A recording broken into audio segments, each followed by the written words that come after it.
Stanley Cup Final begins this weekend, and it's still hard to believe the Boston Bruins didn't get out of the opening round.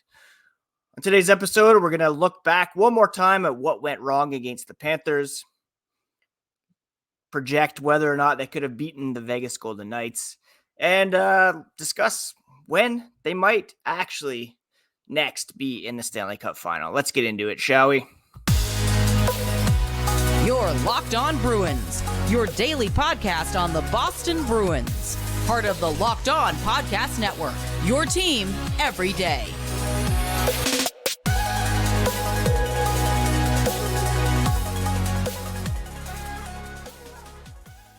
What is up, Bruins fans, and welcome back to the Locked On Boston Bruins podcast. I'm your host, Ian McLaren, and this is a daily show where we discuss all things Spoked B.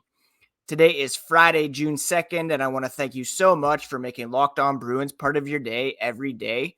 We are free and available wherever you get podcasts and on YouTube, part of the Locked On Podcast Network, your team every day. Today's episode is brought to you by Gametime. Download the Gametime app, create an account, and use code LOCKEDONNHL for $20 off your first purchase. Before we get into it, a quick reminder that you can find the podcast on Twitter and Instagram at Locked NHL Bruins. You can find me, my dad jokes, and hockey tweets at Ian C. McLaren. It's been over a month now since the Boston Bruins last played a hockey game.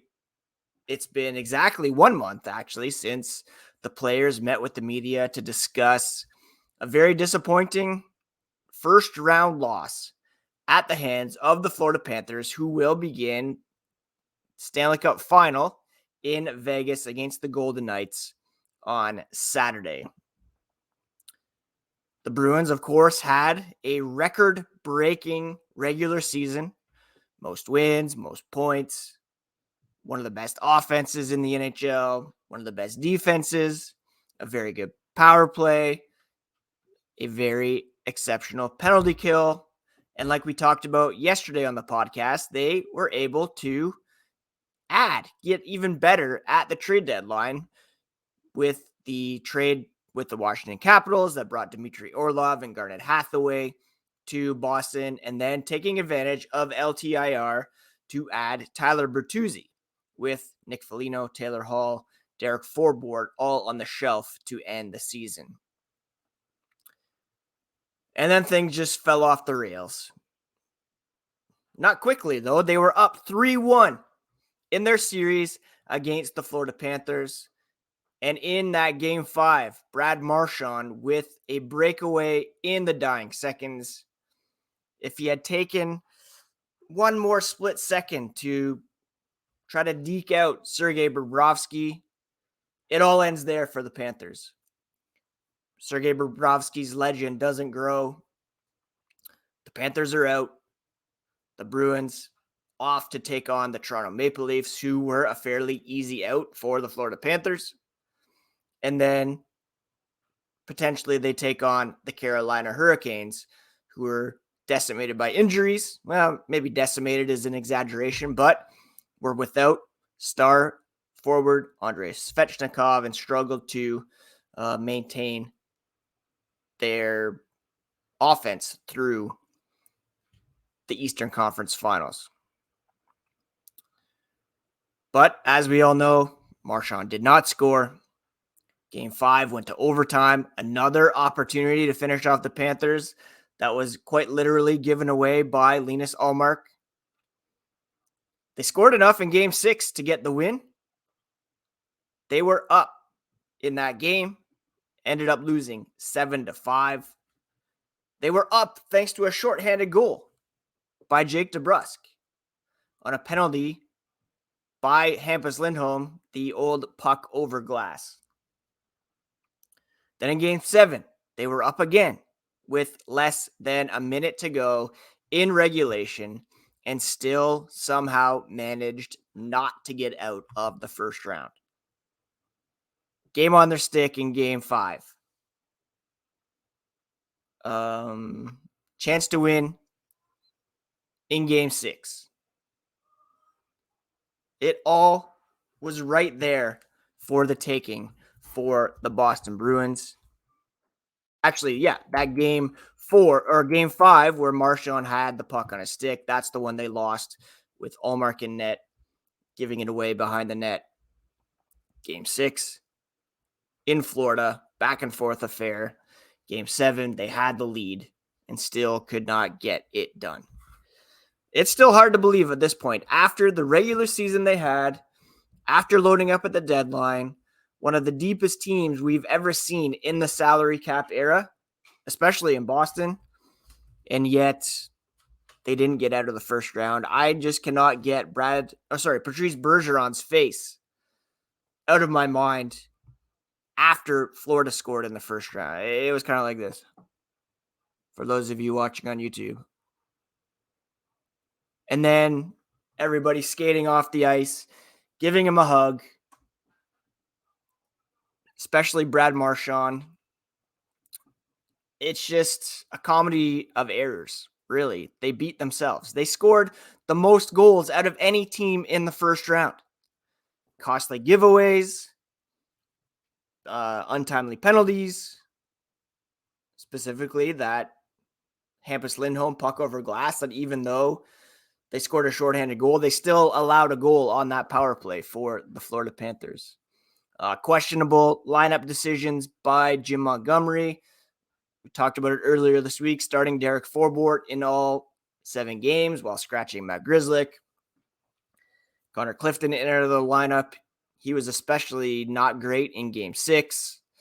Trent Frederick in and out of the lineup. Nick Foligno in and out of the lineup. You might have wanted his leadership in there for Game 7. That was a possibly critical error that Bruce Cassidy made in 2019. We'll talk about that here coming up.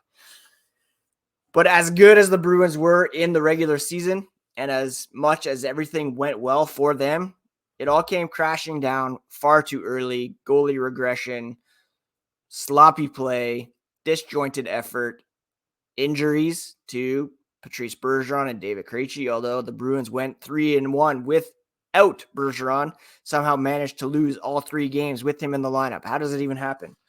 David Krejci was banged up. He was very effective in Game 7.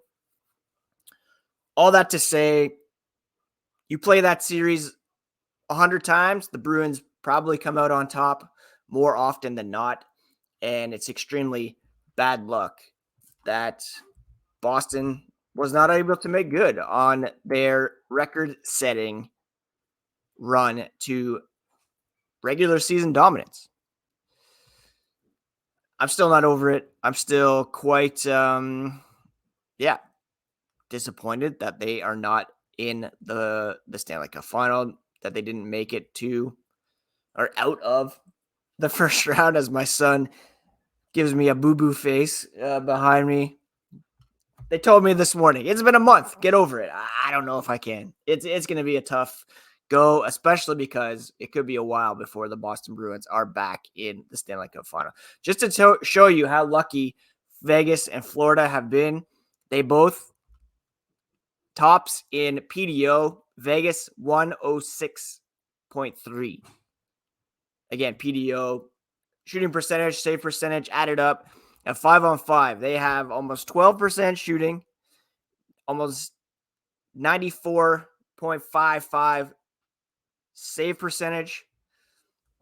Long term, that's unsustainable. The Bruins didn't get that 5-on-5 scoring, and their goaltending collapsed at the worst possible time, and that's a huge reason why they are not in the Stanley Cup Final against the Vegas Golden Knights. We'll talk about next whether or not they could have beaten Vegas, and also maybe pick a rooting favorite if you can stomach watching. First, a quick word about today's sponsor, Gametime.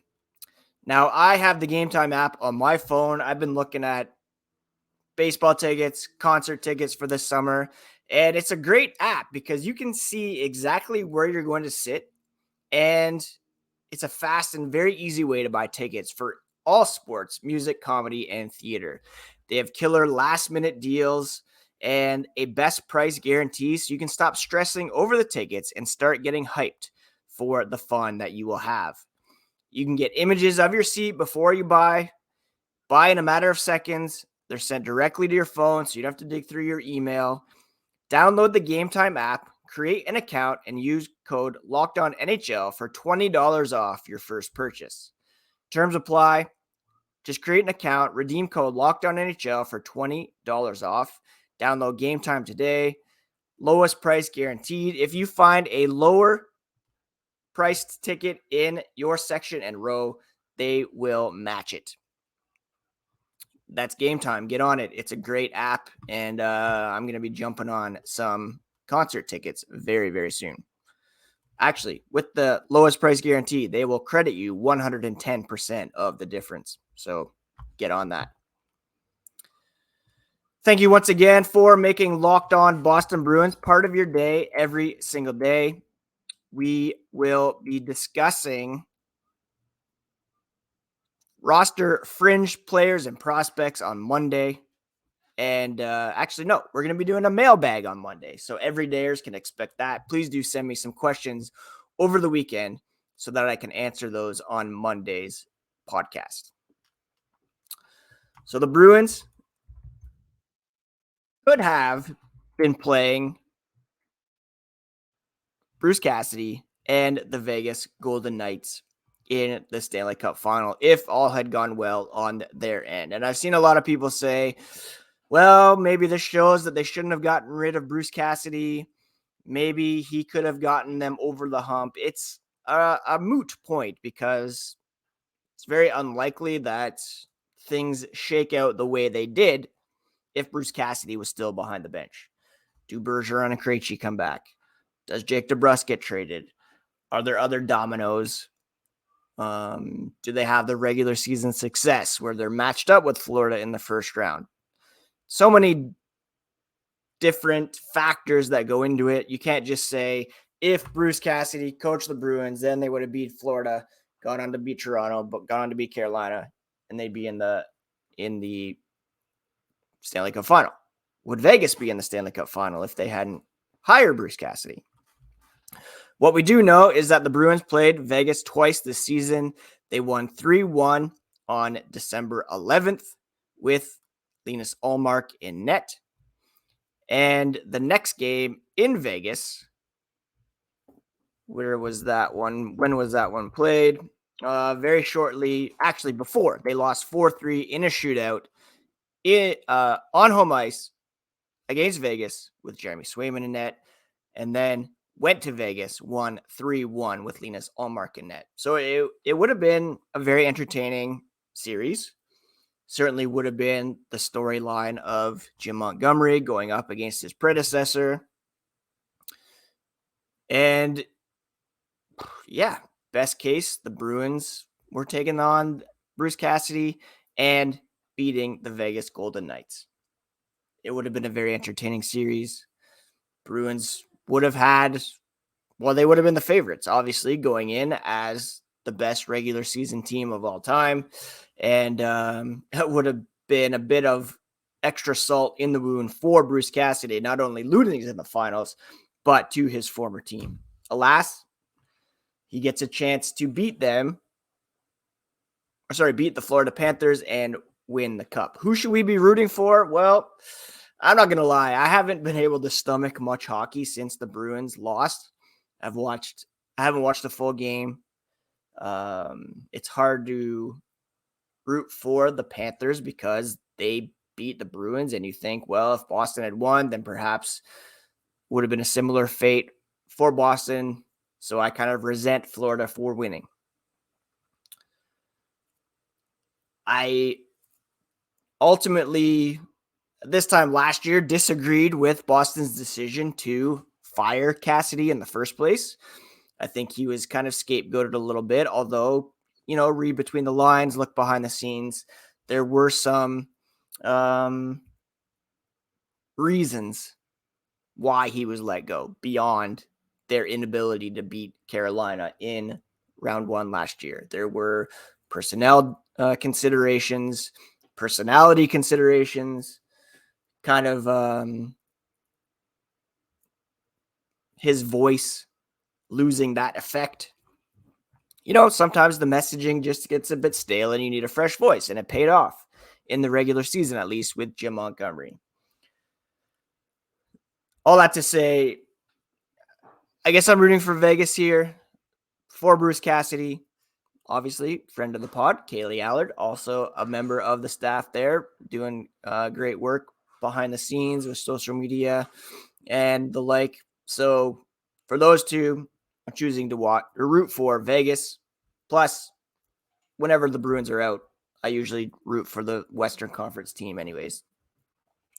So go Vegas, I guess. Not sure how much I'll watch, but there we have it. Coming up after the break, going to talk about when the Bruins might next be in the Stanley Cup Final. But thank you once again for making Locked On Bruins part of your day. We will be back with fresh episodes all through June, every single day, beginning with a mailbag. So please do send in some mailbag questions for me to answer on Monday's show. Now, if you go by theathletic.com, they put out some power rankings with Stanley Cup predictions and when the remaining 30 teams might play for their next Stanley Cup. They are not very high on the Bruins getting back there soon. They still have the Boston Bruins at 9th in their overall power rankings, saying they missed their best shot, but even without Patrice Bergeron and David Krejci, this will be a good team. Too good to tank or rebuild properly, leaving them stuck in championship purgatory for a long time. What year will they win their next Stanley Cup? They're saying 2050. 2050, folks. That is in 27 years. And that would be a cup drought of, I'm not very good at math, but 39 years. It's a bit hyperbolic, obviously. And we know that any team that gets into the playoffs obviously can go on a long run. All you need is exceptional goaltending and some puck luck, good health. The reality is the Bruins will not go into full rebuild mode, I don't think, as long as Cam Neely and Don Sweeney are at the helm. The owners want a full building. They want eyes on the TV product. So they want playoff gate, at least for a round, ideally 2. So they're going to want to be competitive. They're going to want to be a playoff team. Without tanking, rebuilding, a la the New York Rangers recently, the Chicago Blackhawks, who went all in for Connor Bedard, you won't be able to draft that high-end franchise-changing talent. They're going to have to rely on the Bruins' reputation, the Bruins' culture, post Bergeron and Krejci to attract players to Boston to play those roles, to be a top 6 center, to be, play alongside David Pastrnak, to ride with Charlie McAvoy. They're pretty set on defense and in net. So those are good foundations. If they decide to keep Ullmark Swayman, it's very possible that, say, next year they squeak into the playoffs as a wildcard team and do the same thing that Florida did this year. The old President's Trophy +1 bump that has helped the Panthers, Colorado Avalanche, Tampa Bay Lightning, Washington Capitals in recent years. They all won the President's Trophy, flamed out early, and then the next year they came back and at least advanced to the final. Can the Bruins do the same? Well, they won the President's Trophy in 2020, didn't get far in 2021. And to look back at whether or not they'd be in the final with Bruce Cassidy, we all remember what happened in 2019. He was the head coach there. Game 7 on home ice, the Bruins weren't able to get the job done. And I'll always wonder whether or not they would have won with David Backes in the lineup. Yes, he was a shade of his former self, but he was playing for his only Stanley Cup against his old team that he captained for several years. You'll never convince me that he wouldn't have played the game of his life in that situation. And maybe it would have been the same if Nick Foligno had been in the lineup for Game 7 against the Florida Panthers, getting that extra bump from just that will to win when you haven't been that close before. Instead, they elected to go with Trent Frederick. No disrespect to him, but probably not going to tip the scales in the way that Foligno could have in that situation. Anyways, all that to say, will it be until 2050 before the Bruins are back in the Stanley Cup Final? I mean, hopefully not. Who knows? It's a very competitive landscape out there. The Bruins have some cap issues. They don't have any first-round picks this year or next to build around. If Bergeron and Krejci do come back, then yeah, certainly possible. If they don't, they're still going to have a good team, and perhaps they can surprise. Again, just get into the playoffs. Literally anything can happen, as we've seen this year. Yes, I wish they were playing tomorrow night. Still very, dismayed that they didn't make good on this opportunity. Probably the best, including 2011. This was a better team than 2011, 2013, 2019. You just never know what's going to happen. Look back to 2013. They were down 3-1 or 4-1 against the Leafs, came back. 2019, Columbus beats Tampa, paves the way for Boston to get out of the East. Things happen. Expectations will be lower for sure. And it's going to be tough road ahead for Don Sweeney to put it together as competitive of a team as he did this year. And it's going to be hard to build for the future without those first and second round picks this year and next year. So that's the way it is. Trying to be glass half full here. And I still think they're going to have a good team next season. And we'll see what moves are ahead. And we'll keep you up to date on all of it here on Locked On Boston Bruins, because we are part of the Locked On Podcast Network. We talk about your favorite team every day. And we'll continue our off-season coverage with prospect reviews, coaching, front office, potential free agents to look at, mailbags, talking to some guests as well. So please do subscribe if you haven't already. And please do have a fantastic weekend. And we'll talk to you again here Monday on Locked On Boston Bruins, part of the Locked On Podcast Network, your team every single day.